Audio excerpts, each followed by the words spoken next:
Hi బాబాయ్, చాలా రోజుల తర్వాత మళ్ళీ వ్లాగ్ చేస్తున్నాను. అయితే మీకు టైం ఉండి కాసేపు రిఫ్రెష్ అవుదాం అనుకుంటే చూడండి వ్లాగ్, లేదు పని ఉంటే స్కిప్ చేసేసి మీ పనిలో బిజీ అయిపోండి, నో ప్రాబ్లం.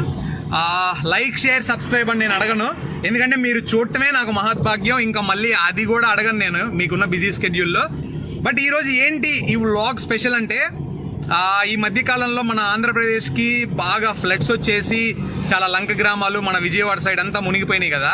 అయితే మా రేపల్ల దగ్గరలో ఓలేర్ అనే ఒక గ్రామం ఉంది, అక్కడ కూడా ఫ్లడ్స్ వచ్చి చాలా మంది చాలా ఇబ్బందులు పడ్డారు. సో మా ఫ్రెండ్ అండ్ వాళ్ళ ఫ్రెండ్స్ కొంతమంది ఇనిషియేషన్ తీసుకుని ఆ మనీ కలెక్ట్ చేసి ఒక 110 ఫ్యామిలీస్కి సరిపడా గ్రాసరీస్ అందిద్దామని ప్లాన్ చేసాం. సో ఈరోజు అక్కడికి వెళ్తున్నాం. ప్రస్తుతం అయితే పెనుమూడి బ్రిడ్జ్ మీద ఉన్నాము. పెనుమూడి బ్రిడ్జ్ మీద నుంచి అవినిగడ్డ వెళ్ళి అవినిగడ్డలో ఆ ప్యాకేజెస్ అన్ని కవర్ చేసుకుని అవి తీసుకెళ్లి ఓలేరులో ఆ 110 గ్రామాలకి డిస్ట్రిబ్యూట్ చేస్తాము. సో వ్లాగ్ చూస్తూ ఉండండి. సో మేము ఎలా చేస్తున్నాము ఏంటి అనేది ఫాలో అవ్వండి. ఇగో ఇతనే మా ఫ్రెండ్ వినయ్, ఇతని పేరు. ఇతను చాలా అంటే చాలా హ్యుమానిటీ అండ్ జనాలకి సేవ చేయాలి, సర్వ్ చేయాలి అనే ఒక మంచి ఇంటెన్షన్ ఉన్న వ్యక్తి, ఒక మంచి హ్యూమన్ బీయింగ్. సో అతను చాలా కష్టపడి మంచి పొజిషన్కి వచ్చున్నాడు. సో గాయం విలువ తెలిసిన వాడే సాయం చేస్తాడు అనే దానికి బెస్ట్ ఎగ్జాంపుల్ ఇతనే. సో ఇప్పుడు ప్రెజెంట్ అయితే అవినిగడ్డ వెళ్దాం పదండి. బాబాయ్, మనం అవినిగడ్డ అయితే వచ్చాము. సో అవినిగడ్డ ఎందుకు వచ్చామంటే ఇక్కడ మనకు తెలిసిన వాళ్ళ షాప్ ఉంది, మా ఫ్రెండ్ వాళ్ళ షాపు. సో ఆ షాప్లో మనకు కావాల్సినవన్నీ ప్యాక్ చేసి ఇచ్చారు నీట్గా ఒక కవర్లో. నిత్యావసర సరుకులు, గ్రాసరీస్ అన్నీ మంచిగా ప్యాకింగ్ చేసి ఇచ్చారు. సో చూద్దాం అసలు ఆ ప్యాకేజింగ్లో ఏమేమి ఉన్నాయి. 110 మందికి ఇస్తున్నాం మొత్తం ఒక్కొక్క ప్యాకెట్. ఒక్కొక్క ప్యాకెట్లో ఏమున్నాయో చూద్దాం ఇప్పుడు.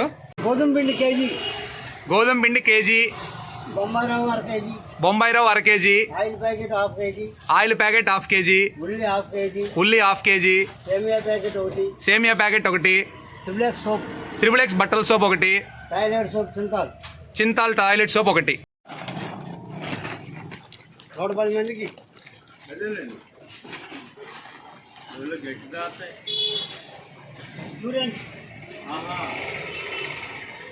అవిగా మొత్తం ఆ 110 ప్యాకింగ్లో ఒక గోతాంలో కట్టాము. సో గోతాంలో కట్టి కారు డిక్కీలో పెట్టుకుని ఇక మనం బయలుదేరటమే.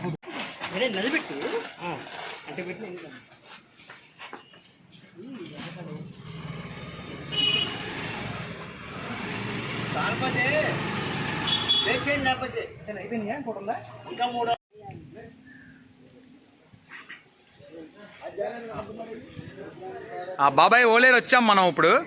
సో ఈ ఏరియా మొత్తం ఇప్పుడు మనం ఇది ఏదైతే చూస్తున్నామో ఈ ఏరియా గుడి ఇదంతా ఆల్మోస్ట్ చాలా వరకు మునిగిపోయింది ఫ్లడ్స్ వచ్చి. ఈ మధ్య మొత్తం వాటర్ అంతా వెళ్ళిపోయి మళ్ళీ కొంచెం నార్మల్ అయ్యింది. సో వీళ్ళు ఈ ఫ్లడ్స్ టైంలో చాలా ఇబ్బందులు పడి ఉంటారు ఇక్కడ ఉన్న ఫ్యామిలీస్. సో వాళ్ళ కోసం మన తరపున ఒక చిన్న సహాయం లాగా అనమాట ఇది. సో ఇప్పుడు ఒక 110 ఫ్యామిలీస్కి మనం గ్రాసరీస్ ఇచ్చేద్దాము. ప్యాకింగ్ చేసాం కదా ఇందాడు అవినిగడ్డలో, అవన్నీ తీసుకొచ్చాము ఇక్కడికి ఇద్దాము. సో మీరు వెనకాల చూస్తే గోడ పైన చెమ్మ కనబడుతుంది చూసారా, అంత హైట్ వరకు వచ్చినాయి వాటర్ ఫ్లడ్స్ అప్పుడు. సో ఇప్పుడే కొంచెం అంతా వెళ్ళిపోయి నార్మల్ అయ్యి సెటిల్ అవుతుంది.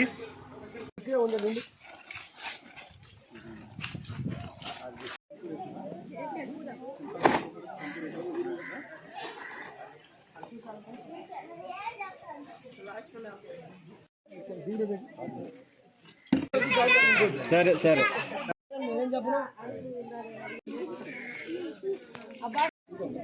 ఫైనల్గా 100+ ఫ్యామిలీస్కి మన వంతు హెల్ప్ చేశాము. వాళ్ళందరికీ గ్రాసరీస్ డిస్ట్రిబ్యూట్ చేసేసాము. అయితే ఇంత మంచి కార్యక్రమం జరగటానికి మెయిన్ రీజన్ ఇక్కడ మీకు కనిపిస్తున్నారు కదా ఈ పీపుల్. నేను జస్ట్ వాళ్ళలో ఒక చిన్న భాగం అని నేను వాళ్ళతో పాటు వచ్చిన వ్యక్తిని. వీళ్ళు ఇనిషియేషన్ తీసుకుని ఇంత మంచి ప్రోగ్రామ్ కండక్ట్ చేశారు. సో ఇతను గోపీచంద్. సో వీళ్ళందరినీ గైడ్ చేసి ముందుకు తీసుకెళ్ళింది గోపీచందే. సో గోపి, ఇలాంటి పని చెయ్యాలి అనే థాట్ మీకు ఎలా వచ్చింది? అందరికీ నమస్కారం. నా పేరు గోపీచంద్. వీళ్ళంతా నా కాలేజీ స్నేహితులు. అందరం ప్రస్తుతం మేమైతే గవర్నమెంట్ ఎంప్లాయీస్గా ఏదో ఒక ఉద్యోగాల్లో స్థిరపడి ఉన్నాం. అయితే రీసెంట్గా వచ్చిన కృష్ణా వరదల్లో అనేక గ్రామాలు ఆర్థికంగా అలాగే భోజనం లేకుండా ఇలా ఎన్నో విధాలుగా నష్టపోయి ఉన్నారు. మా వంతు సాయంగా ఒక మనిషికి ఇంకో మనిషి సాయం చేయాలనే విధంగా మా వంతు సాయంగా మేము మా స్నేహితులను అడగడం కానీ ఇలా డొనేషన్ కలెక్ట్ చేసి ఒక మనీ అనేది కలెక్ట్ చేసి ఆ విధంగా ఆర్థిక సాయంగా కాకుండా వస్తు రూపేణ ఏదైనా నిత్యావసర అవసరాల కోసం వాళ్ళకి ఇవ్వాలి అని చెప్పేసి మేము కొన్ని ఫ్యామిలీస్కి ఈ విలేజ్లో సెలెక్ట్ చేసుకున్నాం. బట్టిపల్లి మండలం ఓలేరు గ్రామంలో పల్లిపాలెం అనే ఒక విలేజ్ సెలెక్ట్ చేసుకుని ఈరోజు ఆ కార్యక్రమం చేసాము. 100 ఫ్యామిలీస్కి సరుకులు అనేది మేము డిస్ట్రిబ్యూట్ చేసాము. ఆ సాయం చేసినందుకు మేము చాలా సంతోషంగా ఫీల్ అవుతున్నాం. Thank you so much Gopi and me friends అందరు కలిసి చేసిన ఇది చాలా అంటే చాలా ఇన్స్పిరేషన్. అండ్ ఈ వ్లాగ్ చేయడానికి మెయిన్ రీజన్ కూడా ఏదో చూపించుకోవాలని కాదు, ఇది చూసి ఇంకొంతమంది యూత్ కూడా ఇన్స్పైర్ అయ్యి ఎవరైతే కష్టాల్లో ఉన్నారో వాళ్ళకి హెల్ప్ చేస్తారని ఆ ఒక్క ఇంటెన్షన్ అనమాట ఈ వ్లాగ్ వెనకాల. సో ఇతను మురళి అండ్ ఇతను హరీష్, తిను సాయి, తిను వినయ్ నా స్కూల్ ఫ్రెండ్. ఇందాక మీకు వ్లాగ్ స్టార్టింగ్లోనే పరిచయం చేశాను కదా. సో ఒక నలుగురు కలిస్తే ఏమైద్ది, ఒక మంచి నలుగురు కలిస్తే ఏమైద్ది అంటే ఒక 100 కుటుంబాలకి సహాయం జరిగిద్ది అని ప్రూవ్ చేశారు. థ్యాంక్ యూ సో మచ్ ఈ వీడియోని ఇంతవరకు చూసినందుకు. నెక్స్ట్ వ్లాగ్లో మళ్ళీ కలుద్దాం. Until then bye.